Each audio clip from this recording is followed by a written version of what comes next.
الله الرحمن الرحيم لقد من الله على المؤمنين إذ بعث فيهم رسولا من أنفسهم يتلو عليهم من آياته ويزكيهم ويعلمهم الكتاب والحكمة وإن كانوا من قبل لفي ضلال مبين.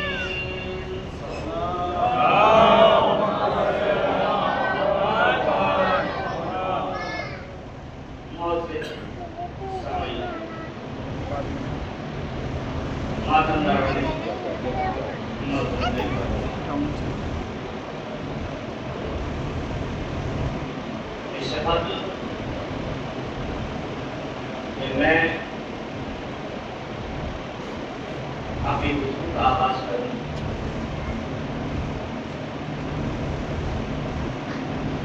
فرش قضائے حسین کی عظمت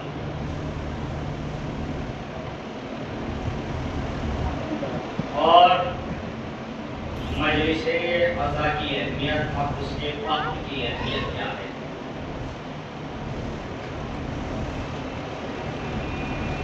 فرش ادا بس اس جملے سے میرے ساتھ ہو جائیے گا. فرش ادا فرش پر اس مقام کو کہا جاتا ہے کہ جہاں عرش والے آنے کے بعد میں اپنے آپ کو معراج پر محسوس کرتے ہیں. یعنی اللہ کے معصوم ملائکہ جہاں آ کر اپنے آپ کو بلندی پر محسوس کریں اسے فرش ادا کہتے ہیں. تو ہماری ذمہ داریاں کیا ہونا چاہیے کہ اگر فرش مجلس بچھا دیا گیا ہے تو ہم اپنی ذمہ داریوں کا احساس کرتے ہوئے اس فرش پر پابندی وقت کے ساتھ آ کر بیٹھ جائیں. اس لیے کہ اس فرش کی اہمیت, اس فرش کی عظمت اور اس فرش کا احترام بہت بڑا ہے. ادھر یہ فرش بچھایا جاتا ہے, ادھر شہزادی باقی چھوڑ کر یہاں آ جاتی ہے. ادھر اس فرش کو بچھایا جاتا ہے, مولا رسول خدا آ جاتے ہیں. یعنی تمام ائمہ یہاں پر آ کر بیٹھ جاتے ہیں. یا تو یہ کہہ لیجئے کہ ہم لاؤ والی زندگی گزار رہے ہیں, یا ہمیں ابھی تک اس فرش اعلیٰ کی معرفت نہیں ہے. جس دن صحیح معنی میں معرفت ہو گئی اس دن ہم اپنے گھروں میں نہ رکیں گے بلکہ اس فرش اعلیٰ پر آ جائیں. اس فرش اعلیٰ پر آ جائیں گے. بھائی کوئی پریشانی ہے, کوئی دقت ہے تو چلتا ہے معاملہ کہ کسی عذر کی وجہ سے, کسی پریشانی کی وجہ سے انسان نہیں آیا, لیکن آپ فری ہیں, کوئی کام نہیں ہے, کچھ نہیں ہے, اور پھر بھی آپ اس فرش اعلیٰ سے دوری بنائے ہوئے ہیں, تو یہ سوچنے والی بات ہے. 4 مصرے فرش اعلیٰ کی عظمت اور اہمیت کے حوالے سے کہ وقت دے کر بھی جو تاخیر کیا کرتے ہیں, وقت دے کر بھی جو تاخیر کیا کرتے ہیں, انہیں یہ کس نے دیا اختیار مجلس میں؟ انہیں یہ کس نے دیا اختیار مجلس میں؟ غم حسین میں رونے کے واسطے کب تک؟ غم حسین میں رونے کے واسطے کب تک؟ نبی کی بیٹی کرے انتظار مجلس میں, نبی کی بیٹی کرے انتظار مجلس میں. ایک بلند ترین صلوات پڑھتے ہیں محمد.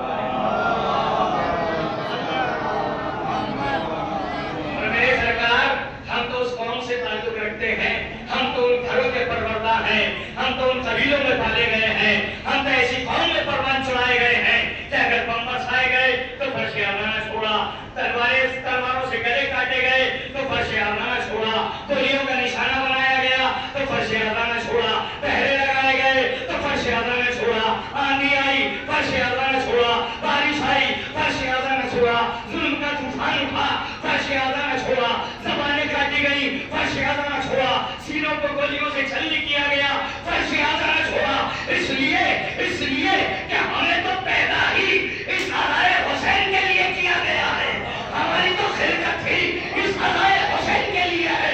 تو سنیے گا, علامہ محسن نقوی سرزمین پاکستان سے آواز دیتے ہیں کہ درے بطول کے نوکر ہے ہم وفا میں اٹل, درے بطول کے نوکر ہے ہم وفا میں اٹل, جھکا سکا ہمیں ظالم نہ کوئی آج نہ کر. درے بطول